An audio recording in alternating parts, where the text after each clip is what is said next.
From Interior Alaska's most trusted news source, this is the Fbx Evening News. Good evening, Fairbanks, and thanks for joining us. Our top story tonight, testimony continued downtown in the federal civil trial involving two former Fairbanks City police officers who will claim they were improperly fired.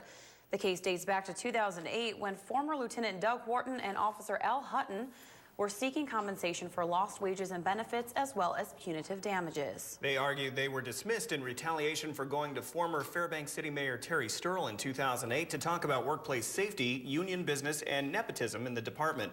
Sturl, who served as city mayor from 2007 through 2010, reiterated her claims aired concerned about their bosses instead. Back in 2010, in an exclusive interview with the News Center, Hutton says it was his hope filing civil action could have been avoided.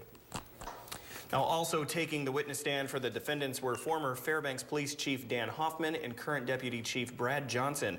Both were initially named in the lawsuit, but were dismissed by U.S. District Court Judge Ralph Beislein, who was overseeing the trial. Proceedings are expected to last at least 2 weeks at the Fairbanks Federal Building. A 2012 Fairbanks homicide and subsequent deal on reduced charges has family members of the victim speaking out and criticizing the maximum 11-year prison sentence Rick Allen will receive next month. Originally charged with second-degree murder, the 58-year-old Allen in late December pleaded guilty to a manslaughter charge. Authorities say back in late June of last year, he fatally punched his girlfriend Ellen Rada at a homeless camp. Rada died of brain hemorrhage just over a week after the attack. Court documents say Allen admitted to the attack and that he also threatened to kill Rada. Corinne Bearderman, Rada's niece, called the plea deal, quote, ridiculous. Yes, it was murder. Technicalities of the law say it is manslaughter. And so in his first attack, he did admit to saying he wanted to kill her and that he's going to kill her. And in the second attack, which happened later in the day, he again attacked her again. The coroner cannot connect the two, where he did actually say he was going to kill her, so the lesser charge is manslaughter. Very unfortunate. Interior Representative Scott Kawasaki has apologized for an incident that was caught on camera during a House floor session Monday evening. Now, during a House floor speech by Representative Mike Chenault, Kawasaki could be seen in the background of video footage from gavel to gavel sticking out his tongue. Yesterday, members of the Interior delegation admonished Kawasaki for the gesture, calling the action, quote, patently inexcusable and disrespectful, end quote. Now, in his apology, Kawasaki said he was simply playing to the cameras due to the length of the House session, and his actions were not in any way directed towards Chenault or House Bill 4, which was the topic of the session. As a member of this House, I hold myself to a high standard of conduct, and I take this legislature and this legislative process very seriously. And my conduct did not live up to my own standards, and it does not rise to the level of professionalism that I owe my colleagues and certainly my constituents in my district. And I regret my actions on this floor. Although consumers in the U.S. saw record average gasoline prices in February, the market cooled considerably in March. Average first quarter 2013 gas prices averaged below 2012 numbers. That's according to GasBuddy.com. Americans paid about 30 cents a gallon less for gas in the most recent Easter weekend than they paid over the same period in 2012. Gas prices averaged just over $3.64 a gallon on Good Friday and are expected to drop further. Prices were, as usual, higher in Fairbanks, averaging $4.01. Average prices for the month of March actually went down in many areas for the month. Now, Alaska, that didn't fall as significantly, but still, prices a month ago about $4.02. Today, they're under $4 a gallon. A lot of it is really rising domestic production, coupled with the fact that refineries haven't really had a whole lot of outages or problems yet this spring. Well, we've heard about gas prices. They usually fall in the spring, but it's certainly not spring-like conditions out there right now, or so it won't be in a few days. Mike Schultz joins us now with our first look at weather. Mike. Yeah, you're right. He's going to get a little cooler by Friday into Saturday, but for right now, what a beautiful day across the interior day. Lots of sunshine And temperatures are also starting melting that ice, so we got to keep an eye on that. Speaking of temperatures, here's what it looks like right now. 30 degrees at Fairbanks, Fort Wainwright, 29 North Pole and Allison Air Force Base. Delta Junction, a little bit cooler at 27. And out to the west, a little warmer at Nenana, 31 degrees, but cooler at Denali Park, 25 degrees. Like I said, the cool air is on its way. We'll talk more about that. We'll also talk about lots of storms in the lower 48. A lot of rain and thunderstorm activity. All that coming up later on with the weather. Daryl, Stephanie? Well, although it is cooler, when we come back, signs of spring are all in the town. The first geese were sighted at Kramer's Field today. All right, and the first reindeer calf of the season at the UAF Experimental Farm. Signs of spring. Lots going on. Stay with us.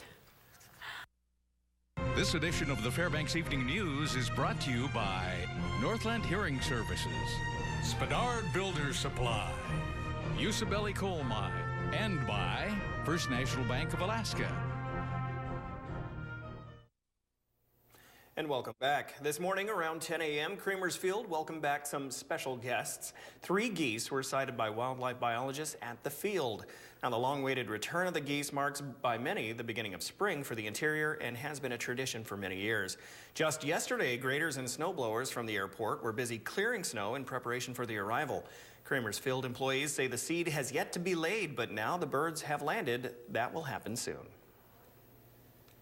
Creamer's Field and the arrival of geese is definitely a tradition here in Fairbanks. Well, now that the geese are here and the lanes are plowed for their forage, we ask that people really stay away from this front 200 acres. There's plenty of trails out to the north, and go ahead and use those until the snow goes, but please stay out of the plowed lanes because that is now habitat specifically for the feeding waterfowl and migrating birds. This year also marks the first year that the annual Goose Watcher contest was not held. Normally, there would be a cash prize given to the winner who spotted the first geese in Fairbanks. Spring officially arrived March 30th at the Fairbanks Experimental Farm, and it wasn't a robin or even a Canada goose that announced the change of the seasons. It was a 14-pound reindeer bull calf. Reindeer Research Program staff members were surprised by the birth as no new calves were expected until a couple of weeks from now. The farm's newest arrival will now begin to form a stronger bond with its mother. More calves are expected to be born into May. After that, they will all be tagged and weighed and eventually weaned from their mothers.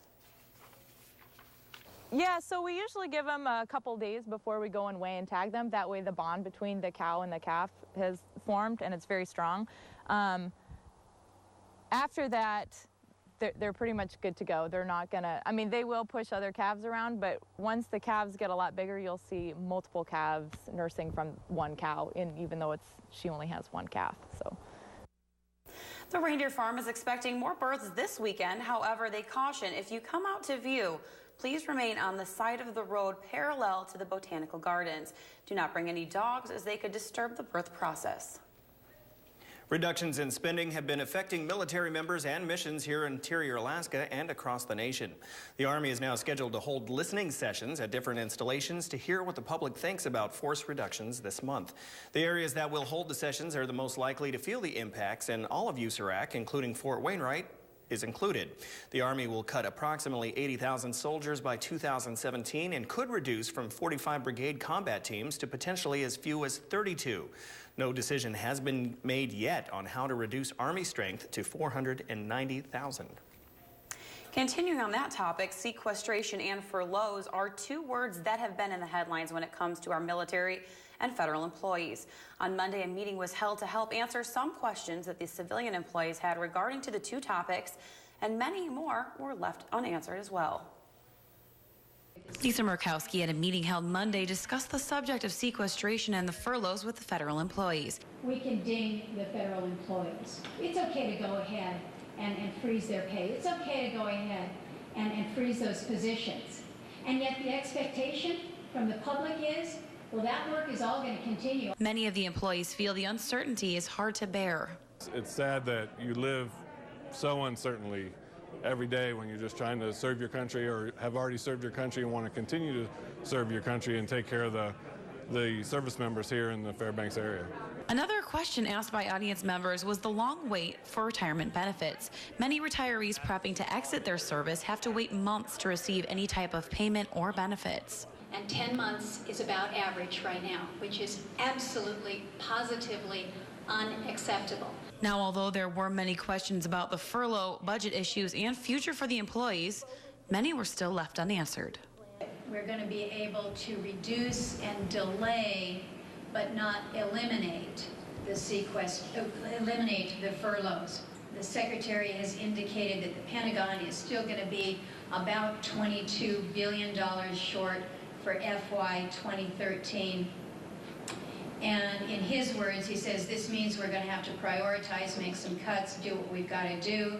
But he specifically mentioned cutting back sharply in base operating support and reducing training for non-deployed units. The Military Report is brought to you by Stanley Nissan. Innovation for all. Joe Cook joins us now, talking about a subject that we all, well, there you go, give it away right there. What? Okay, it's over my head. We're talking about some of the sports you play, you know, when the sun is out. The sun is out now, the ice is melting, you know, baseball and softball. Ah, there you go. Two teams are in the development stages of their programs, and they have some promise. Also, info on the International Bonspiel. That's coming up next. I don't know what Good you're baseball talking signs. Thanks. Okay.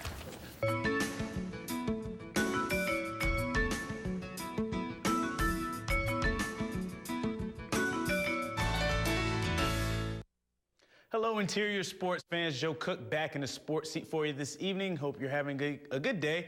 To make it a little bit better, let's talk about some sports. Tonight, we look at two sports at Hutchinson High School that are in the beginning stages of building what they hope will be competitive and successful programs. Ladies first, the Hawks softball team will be back on the field this spring. Last year was their first year fielding a team, and they finished with a 4-12 record. Head coach Megan Sykes says that they're continuing to build off that opening year. That means emphasizing fundamentals of the game. The Hawks return some key players with some softball experience, like sophomore pitcher Signe Jacobs and catcher Brandy Wicken.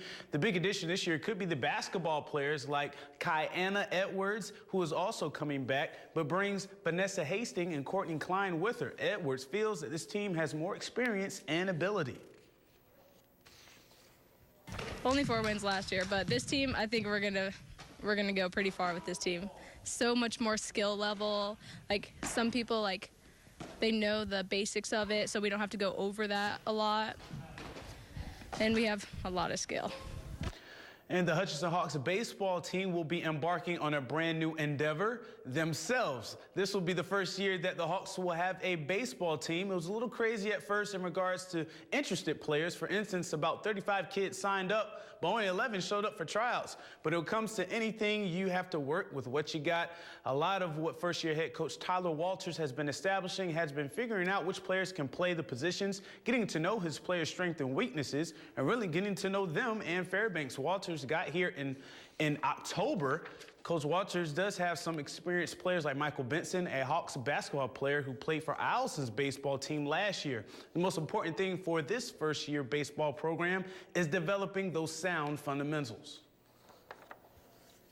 Most thing I'm trying to do is establish fundamentals, to get the basics out of the way. We've got some guys who have played several years. We have some guys who haven't played in 5. If I can get them all to one spot to where they know exactly what to do whenever we do an infield drill, we do an outfield drill, whether we're hitting, bunting, whatever it is. If they know how to do the drill, it makes it quicker and more efficient, and we can get more work done. We're really excited. We have a lot of young guys, freshmen, that are good. They haven't even played some of them haven't even played baseball, so it's pretty fun just teaching them everything, teaching them the ropes. Develop as a team and grow as a team, just be together and keep on improving and just make the program better.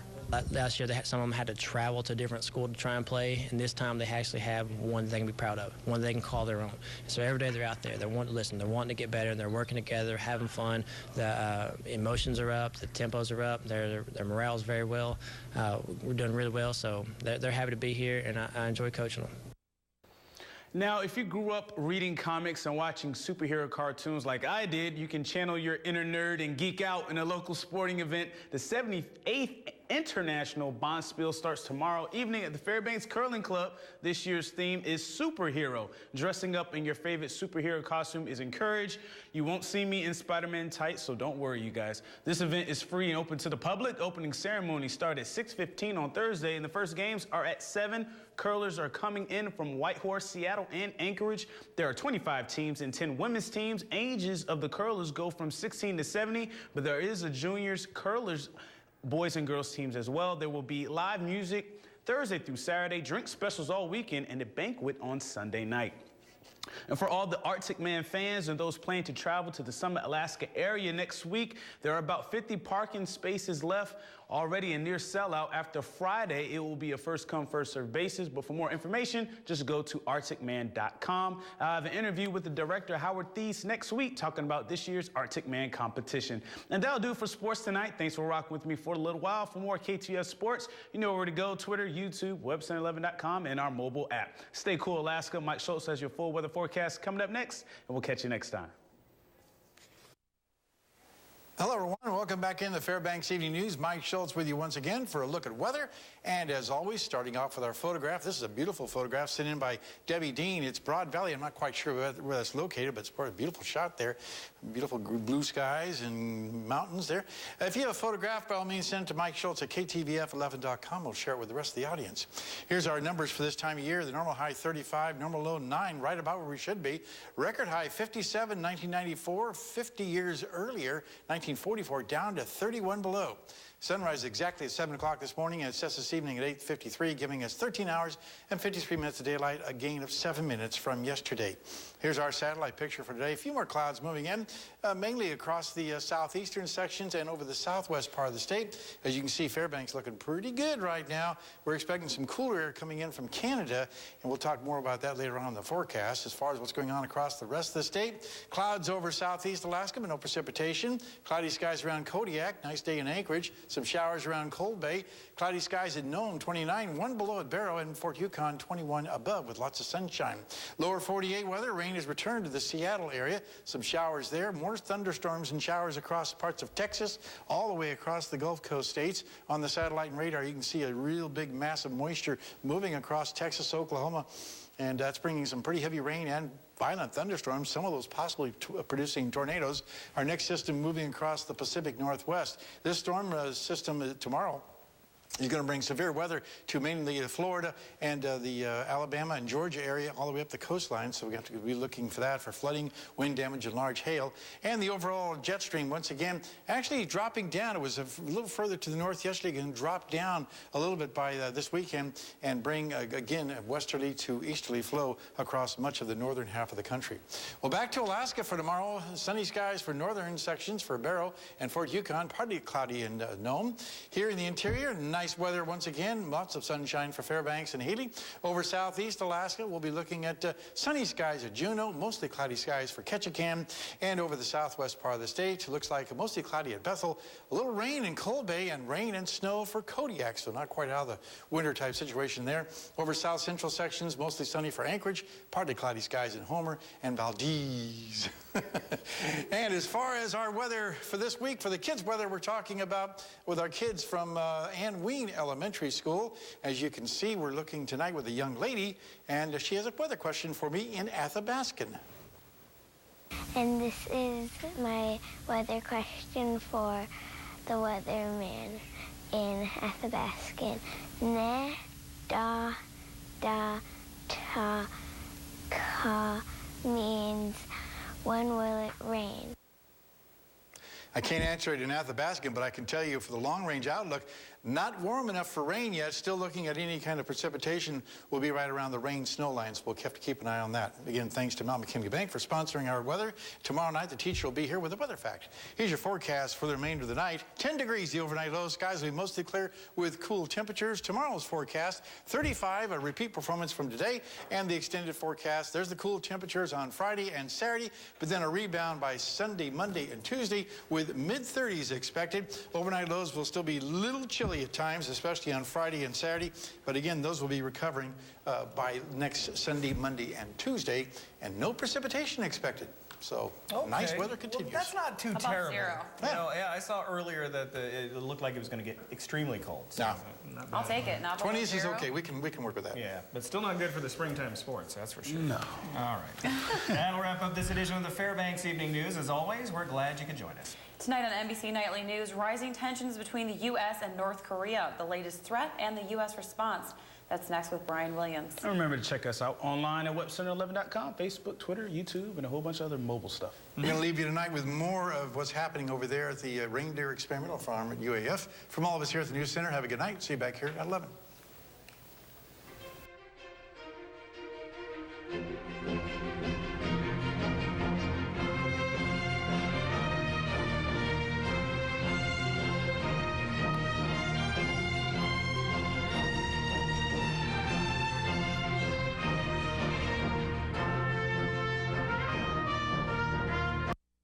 Where does it get you to buy a new Nissan now? It gets you to whopping savings during the Nissan Now sales event at